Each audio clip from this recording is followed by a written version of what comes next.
విశ్వేశ్వరరెడ్డి గారు, నిన్న ట్రంప్ టారిఫ్ల విషయంలో సుప్రీంకోర్టు ఇచ్చిన తీర్పు నేపథ్యంలో దాని ఇంపాక్ట్ భారత్పై ఎలా ఉండొచ్చు?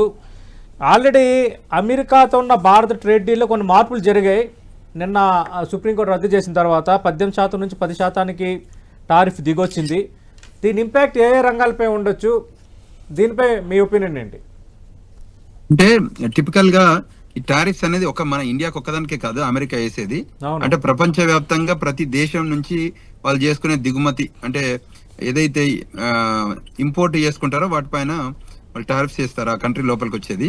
సో వాళ్ళ కంట్రీ నుంచి అంటే యూజువల్ గా గ్లోబల్ ట్రేడ్ లో అన్ని కంట్రీస్ లో ఇంపోర్ట్ ఎక్స్పోర్ట్ టారిఫ్స్ అనేది ఉండేది, అంటే హిస్టారికల్ గా ఉండేది. It's not a new thing. But America మనకి ఇండియాకి ఉన్న గుడ్ రిలేషన్ ఉండే ఓన్లీ థింగ్ మనకు రష్యాకి ఆయిల్ కొనొద్దు, మనం రష్యా యుక్రెయిన్ వార్ లో ఉంది కాబట్టి మనం చేస్తున్నాం అన్న ఉద్దేశం కోపం తప్ప ఇండియాకును అమెరికాకు మధ్యన బయలాటరల్ ఇష్యూస్ చాలా గొప్పగా ఉన్నాయి. వాళ్ళిద్దరి మధ్యన చాలా రిలేషనల్ గా ఉంది. సో నంబర్ వచ్చేసి మనం అంటే సెక్టర్ వైజ్ చూస్తే ఇవాళ ఇండియా నుంచి అక్కడికి వెళ్ళే ప్రతి సెక్టర్ ఐటమ్స్ అంటే ఏ సెక్టర్ నుంచి వెళ్ళినా కూడా వాటన్నిటికి కూడా ఎడ్జ్ వస్తుంది. ఇప్పుడు మేజర్ గా టెక్నాలజీ సెక్టర్ బాగుంది, ఇన్ఫర్మేషన్ టెక్నాలజీ సెక్టర్ ఎక్కువ ఎక్స్పోర్ట్స్ ఉంటాయి, మరి అక్కడ నుంచి వాళ్ళు తీసుకుంటారు. అదేవిధంగా ఆటోమొబైల్ ఇండస్ట్రీలో కూడా అంత యూజబిలిటీ ఎక్కువ ఉంటుంది. తర్వాత మనది ఏదైతే ట్రేడ్ నీడ్స్ ఏదైతే ఉందో వాటిని అన్నిటిని కూడా we will work on that అన్నట్టు. అంత బేసికల్ గా అన్ని రకాల అంటే ఏ సెక్టర్ వైపు చూసినా కూడా India is an beneficiary now. అయితే హిస్టారికల్ గా ట్రంప్ అనేది ఎప్పుడు ఏ నిర్ణయం తీసుకున్నా legal system through legal system American legal system ద్వారా కరెక్షనల్ పాసిబిలిటీ ఉంది ఆల్ ద టైమ్. అంటే అమెరికన్ సుప్రీంకోర్టు ఎప్పుడు కూడా ప్రెసిడెంట్ తీసుకున్న షార్ట్ సైటెడ్ నిర్ణయాలు అంటే అప్పుడు సో తీసుకుంటే అది కంట్రీ ఇంట్రెస్ట్ లో ఉన్నాయా లేవా అని వెరిఫై చేసుకొని if those items country interest లో ఉందనుకోండి, సో టిపికల్ గా వాళ్ళు దాన్ని లైన్ అప్రూవ్ చేస్తారు. ఒకవేళ కంట్రీ ఇంట్రెస్ట్ లేకుండా సెల్ఫ్ ఇంట్రెస్ట్ లో ఉన్నాయనుకోండి, అప్పుడు వాళ్ళు ఏం చేస్తారంటే డినై చేస్తారు, కరెక్షన్ చేస్తారు పర్సంటేజ్ ని. సో ప్రపోజ్ చేస్తారు, బేసికల్ గా ప్రపోజ్ చేస్తారు. అందులో భాగంగానే ఇది జరిగింది అనుకోవచ్చు. సో అంటే ఇండియా నుంచి ఏది వెళ్ళినా అంటే ఇవన్నీ ఎంత లెక్కేసుకున్నా ఏం చేసినా అమెరికా నుంచి ఫారిన్ కంట్రీస్ కి వెళ్ళే ఎక్స్పోర్ట్స్ ఎలా ఉంటాయి, ఎక్కువ ఉంటాయి. ఎందుకంటే వాళ్ళ అమ్యునేషన్ అనుకోండి, తర్వాత ఫ్లైట్స్ అనుకోండి, స్పేస్ అనుకోండి, వాళ్ళది ఎక్కువ ప్రైస్ ఉంటుంది, మనది చాలా తక్కువ ఉంటుంది. అంటే కంపేరబుల్ ఇప్పుడు ఎగుమతులకి బూస్ట్ వస్తుందా సుంకాల తగ్గింపుతో? చాలా చాలా వస్తుంది, చాలా ఎంకరేజ్మెంట్ ఉంటుంది. బేసికల్ గా ఇండస్ట్రియల్ ఎంకరేజ్మెంట్ ఉంటుంది. సో ఆ అవకాశం మనకి తప్పకుండా దొరుకుతుంది. అండ్ గ్లోబల్ అంటే ఇప్పుడు ఒకటే కాకుండా మన ఇండియన్ ఎక్స్పోర్ట్స్ అమెరికా ఒకటే కాకుండా గ్లోబల్ ఆపర్చునిటీ ఉంది. సో అది తెలుసు, ఓన్లీ ట్రంప్ ఏదో కోపం మీద చేసిన నిర్ణయమే తప్ప అనలిటికల్ గా చేసింది కాదు ఈ పర్టికులర్ డెసిషన్ మేకింగ్ లో. సో అందువల్ల దానికి ఇప్పుడు కరెక్ట్ అయింది. సో మధ్యలో మనం విన్నాం కదా 50% వేసారు టారిఫ్. 50% ట్రేడ్ డీల్ కుదిరినప్పుడు 18% వచ్చింది, 8 నుంచి 10 వచ్చింది. అంటే ఇదంతా నెగోషియేషన్ టెక్నిక్స్ అన్నట్టు. కొన్ని నెగోషియేషన్ టెక్నిక్స్, కొన్ని లీగల్ బ్యాక్గ్రౌండ్ లీగల్ బ్యాటిల్ లో మనం విన్ అవుతుంటాం. అంటే చాలా డెసిషన్స్ ఈయన ఏం చేస్తారంటే ఈ సుప్రీం అథారిటీతోని ఎగ్జిక్యూటివ్ ఆర్డర్స్ తీసుకొస్తారు, చాలా executive orders. As the president of the United states he has executive power. So మనం ఇమిగ్రేషన్ దానిలో కూడా చూసాము. అదే విధంగా చాలా సెక్టర్లు అంటే ఇది అదే టారిఫ్స్ అనే కాకుండా ఏదైనా ప్రెసిడెంట్ గా కొన్ని నిర్ణయాలు తీసుకునే అధికారం ఉంటుంది, అందులో భాగంగానే తీసుకునేది తప్ప అది కూడా especially India is a very neutral country and non aligned country కాబట్టి సో ఇండియా మీద ఎవరికి కోపం ఉండదు. విశ్వేశ్వరరెడ్డి గారు, నిన్న తీర్పు తర్వాత ట్రంప్ స్పందన మీరు కూడా చూసుంటారు. కొన్ని విదేశీ శక్తుల ఇంపాక్ట్ ఒత్తిడి వాళ్ళపైన ఉంది అంటూ ఒక వ్యాఖ్య చేశారు. 2 టారిఫ్ల విషయంలో ఆలోచన చేస్తా, కానీ ఏ విధంగా చేయాలో నాకు తెలుసు అంటూ అన్నారు. అంటే ఆ తీర్పును పూర్తిగా ఆయన స్వాగతించలేదు. మీరు ట్రంప్ ఇప్పుడు ఏం చేయొచ్చు? ట్రంప్ ఓకల్ గా ఉంటాడు. అంటే మనం సమ్ టైమ్స్ సీరియస్ గా తీసుకోవాలి, సమ్ టైమ్స్ సీరియస్ తీసుకోవాల్సిన అవసరం లేదు. ఎందుకంటే బీయింగ్ ఏ ప్రెసిడెంట్ కొంచెం డెలివరీ వచ్చి ఒక మెసేజ్ ఇన్ఫర్మేషన్ వచ్చినప్పుడు ఏదో ఒక రెస్పాన్స్ ఇవ్వాలి కదా. నేను ఆలోచిస్తా చూస్తా అంటే వేరే కంట్రీస్ మీద ఏదైనా ఉంటే చేసుకోవచ్చు, కానీ ఇండియా మీద చేయాల్సిన అవసరం లేదు. ఇండియా చేసిన అంత వెల్కమింగ్ గా ఉండదు. So as we have a great bilateral issues, వాటిని బయలాటరల్ అసోసియేషన్స్ రిలేషన్స్ మనకు బాగున్నాయి. సో ఎందుకంటే మనది డెమోక్రటిక్ కంట్రీ, వాళ్ళది డెమోక్రటిక్ కంట్రీ. సో అంచేత మనం మిగతా వాళ్ళలాగా రాజరిక ప్రభుత్వాలు లేవు కదా. సో మనం plus we export our talent, అంటే STEM talent, science, technology, engineering, mathematics ఉన్న టాలెంట్ మనం అక్కడికి పంపిస్తాం. దట్స్ మోర్ ఎక్స్పోర్ట్ వైజ్ మన టాలెంట్ ని. సో అందువల్ల వాళ్ళకి they need us, there is no second to it. So తప్పకుండా ఇప్పుడు సర్వీస్ ఇండస్ట్రీ ఎలా ఉంటుందండి, ఎవరికైనా నీడ్స్ ఉంటే ఆ పర్టికులర్ నీడ్స్ ఉన్న వాళ్ళని ఎంటర్టైన్ చేయాల్సిన అవసరం వస్తుంది. సో అందులో భాగంగానే ఇండియన్స్ ని కూడా ఎంటర్టైన్ చేయాల్సి వస్తుంది across the globe and especially America.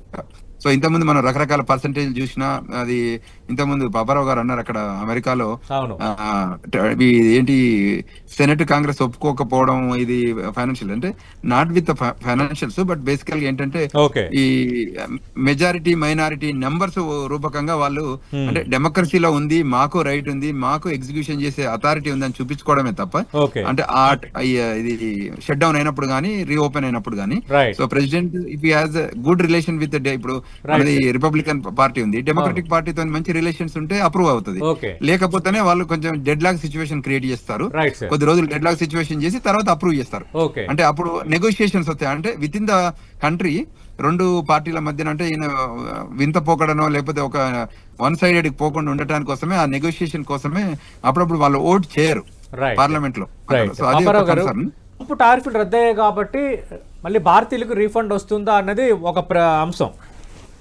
గతంలో ట్రేడ్కి సంబంధించిన కేసుల్లో కంపెనీలకు అమెరికా సొమ్ము తిరిగి చెల్లించిన సందర్భాలు ఉన్నాయన్నది ఇప్పుడు కొందరు అంటున్నారు. ఎగుమతులపై హార్బర్ మెయింటెనెన్స్ ఫీజు రాజ్యాంగ విరుద్ధమని 1990లో పలు కోర్టులు తీర్పునిచ్చాయి. ఇప్పుడు ఇది కూడా మనం గుర్తుకు తెచ్చుకోవాలి. ఆయా ఎగుమతిదారులు చెల్లించిన ఫీజులను రీఫండ్ చేసేందుకు ఒక వ్యవస్థ ఏర్పాటు చేయాలని న్యాయస్థానాలను ఆదేశించే అప్పట్లో దానికి అనుగుణంగా యుఎస్ కస్టమ్స్ అధికారులు అప్పట్లో రీఫండ్ ప్రక్రియ కూడా చేశారని. మళ్ళీ ఇప్పుడు అది అప్లికబుల్ అవుతుందా? ఎందుకంటే ఆల్రెడీ కొన్ని కంపెనీలు మాకు రీఫండ్ చేయాలని ఇప్పటికే అమెరికాలో కొన్ని కోర్టులకు అపీల్ చేసుకున్న పరిస్థితి ఉంది. సరే, రీఫండ్ అంటే ప్రభుత్వానికి ఏం రాదు, కానీ ఏ కంపెనీలు అయితే టారిఫ్లు అదనంగా చెల్లించాయో ఆ కంపెనీలకైనా కనీసం ఆ రీఫండ్ అయ్యే ఛాన్స్ ఏమైనా ఉందా? అంటే బేసికల్ గా ఫైనాన్షియల్ వైజ్ చూస్తే ట్రాన్సాక్షన్ ఎక్స్పైర్ అవుతుందండి. అంటే కొన్నో లిమిటెడ్ ఉంటుంది, కొన్నో ఇంకా డెడ్ లాక్ సిచ్యువేషన్స్ ఉంటాయి. సో ఇప్పుడున్న కరెంట్ సిచ్యువేషన్ లో they can put up a request, అంటే మాకు డబ్బు ఇవ్వండి, ఎందుకంటే కోర్ట్ ఆర్డర్ వచ్చిందని పెట్టడానికి they have every right to put up that request. But whether that is approved or not approved the time will decide. So అంటే case to case visa they will take a decision. So దానికి ఉన్న percentage, దానికి ఉన్న number of thousands of millions billions of dollars ఉంటాయి కదా, so దాన్ని బట్టి judgement ఉంటుంది వాళ్ళ నిర్ణయం తీసుకునే ముందు. సో అంటే ఏ సెక్టర్ లో ఎంతెంత రిఫండబిలిటీ ఆపర్చునిటీ ఉంది అన్న దాని మీద జరగవచ్చు. సో అంటే బేసికల్ గా ఏంటంటే ఇదే అంటే మేము ఏం చెప్తుంటాం అంటే Donald Trump is not a politician, Donald Trump is a shrewd business man. So ఆయన నాకు మా ఇంటికి వస్తే ఏం తెస్తారు, మీరు ఇంటికి వస్తే నాకేమి ఇస్తారు టైప్ ఉంటది మాది. సో అర్థమైంది. సో అది ఆయన నైజాం. ఇప్పుడు ఇంత దీని మీద కోర్టు జడ్జిమెంట్ వచ్చినప్పుడు కూడా నిర్ణయాత్మకంగా ఎట్లుంటది, ఆయన ఏదో ఒక ఆన్సర్ చెప్పాలి, ఏదో ఒక నోట్లో ఆగదు, ఏదో ఒక పదం పలకాలి అంతే. సో చాలా జోవియల్ గా ఉంటాడు, చాలా ఓపెన్ గా ఉంటాడు, బ్లంట్ గా ఉంటాడు. దాని వల్ల రిపర్కేషన్స్ ఏంది అని పక్కకు పెట్టి మళ్ళీ మార్నింగ్ వేరే ఒక ట్వీట్ చేస్తాడు. సో సో దాని ఏంటంటే కొద్దిగా సీరియస్నెస్ ఉండాలి, కొద్దిగా ఏదైతే స్ట్రాటజికల్ గా ఏదైతే ప్లానింగ్ చేసుకుని ఒక డెసిషన్ మేకింగ్ తీసుకుంటే దానికి వాల్యూ ఉంటుంది.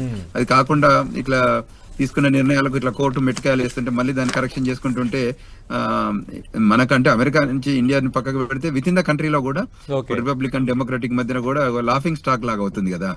అంటే ఒక సీరియస్నెస్ సిన్సియారిటీ ఉండాలి కదా. సో అక్కడక్కడ కొన్ని గ్యాప్స్ ఉంటే దాన్ని కూడా కరెక్షన్ చేసుకోవాల్సిన అవసరం ఉంది. ఎస్పెషల్లీ ట్రంప్ ఒకసారి నిర్ణయం తీసుకుంటే దానికి నిలబడి ఉండాలి. అంటే కొన్ని సెక్టోరియల్ యాక్టివిటీస్ అప్పుడు ఇరాన్ వాళ్ళు బాంబు వేసినప్పుడు కానీ వాళ్ళ పైన అంటే వీళ్ళది యురేనియం రిలేటెడ్ కానివ్వండి, తర్వాత ఏదైనా ఒక ఇష్యూ బేస్డ్ ఏదైనా ఉన్నా కూడా వీళ్ళకి ఆలోచించే ఇస్తారు. అంటే అంత ఈజీగా ఏమయ్యారు, ఎందుకంటే ఈ has a right to do all the things కానీ, బట్ చాలా స్ట్రాటజిక్ గా వెళ్లాల్సి ఉంటుంది. మిడిల్ ఈస్ట్ లో అనేది టచ్ చేయాలంటే చాలా కేర్ఫుల్ గా డీల్ చేయాల్సి ఉంటుంది. ఎందుకంటే అక్కడ సెవరల్ కంట్రీస్ ఉన్నాయి కాబట్టి is focus is to Iran to fix it అనే ఆలోచన ఉంది.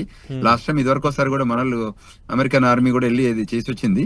సో మీ అంచనా ఏంటి సార్, ఇరాన్ తో యుద్ధం ఉండొచ్చా, లేదంటే ఈ పైపైన బెదిరింపులు, ఈ పైపైన ఈ రప్చర్ నడుస్తుంటుందా? అమెరికా యూజువల్ గా ఏం చేస్తుందంటే 98% ఈ పైన నెగోషియేషన్ టెక్నిక్స్ ఎక్కువ ఉంటాయి. అంటే ఈ బెదిరింపులు అవన్నీ ఉంటాయి. ఎందుకంటే మనం హిస్టారికల్ గా కూడా చూసాం, ఇప్పుడు లాస్ట్ 10 ఏళ్లలో ఇండియా వైపు కూడా చాలా సార్లు బెదిరించారు, కానీ ఏం రియాలిటీ జరగలేదు కదా.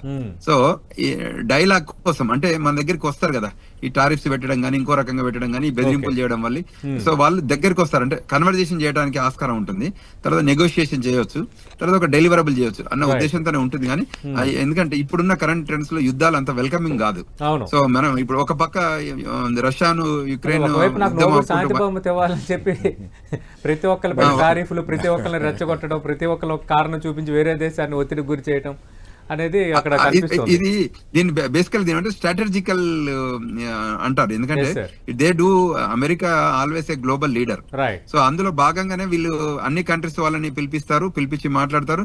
మళ్ళీ బయలాటరల్ అంటారు. మీకు తెలుసు కదా, అక్కడ American white house, capital hill, pentagon, ఎక్కడి నుంచి ఏ సెటప్ ఉంటాయి, ఏ మీటింగ్స్ ఉంటాయి, ఆ ప్రెసిడెంట్లు వచ్చినప్పుడు జరగడం అనేది అది యూనివర్సల్ ట్రూత్. దానికి ఏ రకంగా షేర్ చేసుకోవచ్చు. రైట్. బట్ ఆల్వేస్ అమెరికా ఒక పెద్దన్న పాత్ర పోషిస్తే ఏం చేస్తుంది, అన్ని కంట్రీలు వాళ్ళతోనే ఉండాలి, అలైన్ అయి ఉండాలి, మేము చెప్పినట్టు వినాలనే ఒక ఆలోచన ఉంటది. కాకపోతే వినాలా వద్దా అన్నది ఆ కంట్రీ కొన్ని స్ట్రెంత్ ని బట్టి ఉంటుంది. రైట్. కొన్ని కంట్రీస్ అవుట్ రైట్ అలైన్ అవుతాయి, కొన్ని మన India never aligned with any super power. Right. ఎప్పుడైనా కూడా we maintain equal distance. Yes sir. అది ఎంత పెద్ద పవర్ అయినా, ఒకప్పుడు రష్యా ఉన్నా గానీ, తర్వాత అమెరికా వచ్చినా కూడా, చైనా ఉన్నా గానీ, ఏ దేంతోనైనా మనం వరల్డ్ లో కూడా ఇండియాకున్న స్ట్రెంతే అది. నాన్ అలైన్డ్ మూవ్మెంట్ లో కూడా మనం లీడ్ చేసాము. సో అందువల్ల కంట్రీస్ తోని చాలా కనెక్టివిటీ ఉంది. మనం ఏదైనా డెలివరీ చేయాలన్నా కూడా బాగుంది. సో ట్రంప్ కూడా హీ నోస్ అవర్ స్ట్రెంగ్త్, అంటే ఇండియన్ స్ట్రెంగ్త్. ఇవాళ వైట్ హౌస్ లో vice president wife is from India. అవును. And Vivek Ramaswamy also is running now. So they know what is the value of Indianness in India and US also. So అందువల్ల ఆ line లో